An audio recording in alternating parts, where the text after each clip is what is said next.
পর্দায় হয় যাহা নয়নগোচর, সবই কি সত্যি তাহা নাকি কোনো ছল? ছলনার রাজ্যে যাহা রয় অগোচর, চোখের বাহিরে তাহা সত্য অবিচল। এই গুরু, ফোনে মাল, পাশে গার্লফ্রেন্ড। ঝগড়া হয়েছে বুঝি? হ্যাঁ করে হাসবি না। এতগুলো বছর সংসার করার পর, এতটা ভালোবাসার পর আমি কি পেলাম ভগবান? আমার কি এটাই প্রাপ্য ছিল?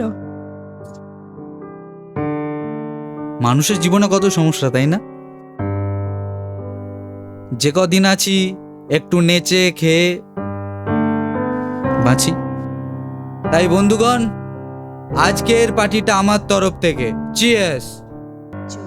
তার মানে আমরা যা দেখি সবটাই যে সবসময় সত্যি হয় তার কিন্তু কোনো মানে নেই, বা যেগুলো শুনি সেই সব কিছু যে সত্যি তেমনটাও কিন্তু নয়।